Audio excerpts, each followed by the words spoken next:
Eto na nga mga chong, marami tayong basketball updates. Coach Team Cone, nababahala kontra Meralco Bolts. Barangay Ginebra haters, kakabahan sa Barangay Ginebra ngayong PBA Playoffs. Next week nga mga chong ay magsisimula na ang PBA Playoffs at kalbaryo nga yan sa ilang mga teams. Lalong-lalo na yung koponan ng mga haters. At mas lalo nga silang kakabahan dahil sa possible na mas malakas na Barangay Ginebra ang kanilang makikita ngayong PBA Playoffs. Alam naman natin, tuwing elimination round ay relax at chill lang yung laro ng Barangay Ginebra. At sa playoffs pa talaga lumalabas yung kanilang tunay na laro. Ilang beses na nila yang ginagawa at mukhang parte nga yan ng game plan ni Coach Team para magulat yung kanilang kalabang koponan sa playoff series. At nito lang, sa last 2 games ng Ginebra, sa kakatapos lang na elimination round,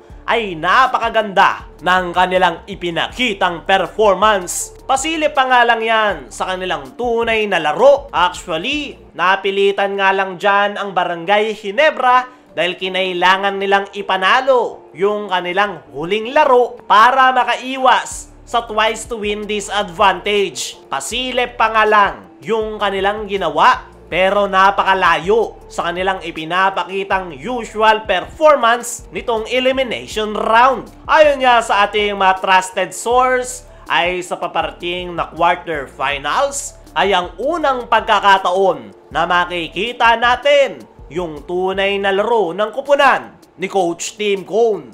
Mas makakakita nga tayo ng more ball movement dahil sa quarterfinals nga magsisimulang ilabas ni Coach Team Cone yung kanyang mga tinatagong plays. Yan nga yung isa sa sikreto ni Coach Team. Tuwing elimination round, hindi niya inilalabas lahat ng kanyang baraha. Kaya pagpasok ng PBA Playoffs ay unstoppable Barangay Ginebra yung ating nakikita.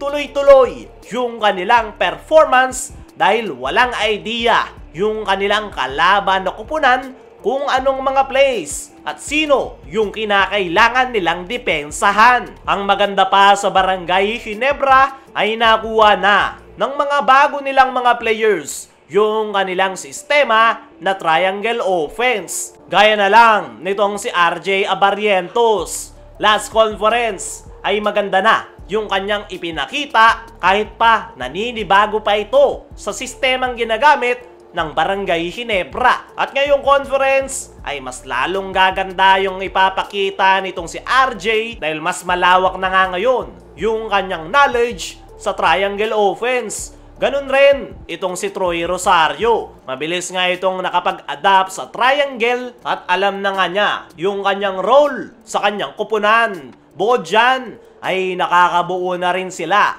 ng solid team chemistry.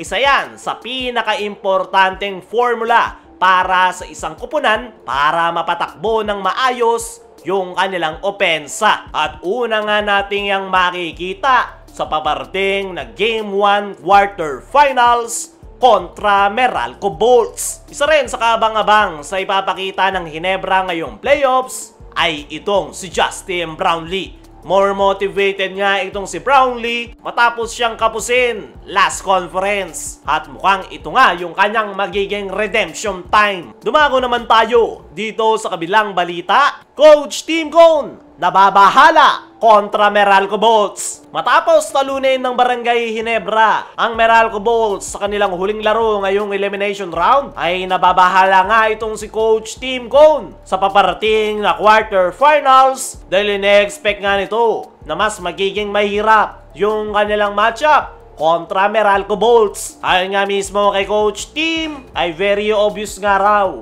na mas magiging well-motivated ang Meralco Bolts matapos nila itong sweep last conference at tinalo nila ito ngayong elimination round. Nakakalaban nga raw nila ang Meralco Bolts ng walang import pero naramdaman nga raw ng kanyang koponan yung kayang gawin ng Meralco Bolts. Kaya naman ine-expect ni Coach Team na magiging malaki ang impact ng Meralco import na si Akil Mitchell once na maglaro ito sa paparating na best of 3 quarterfinals. Yan nga rin daw yung dahilan kung bakit pinagpahinga agad ni Coach Tim yung kanyang mga key players dahil hinahanda ng araw niya ang mga ito sa mas dikdigang labanan kontra Meralco para na rin mabigyan ng opportunity yung ilan sa kanyang mga players na makuha yung kanilang game rhythm. Ayon pa kay Coach Tim ay as of now ay highly motivated nga raw yung kanyang mga players. Pero hindi nga daw sila po pwedeng mag-overconfident at hindi raw nila po pwedeng i-take for granted ang Meralco at kailangan pa rin daw talaga nilang paghahandaan ang paparating na best of 3 quarterfinals. Napaka-importante nga raw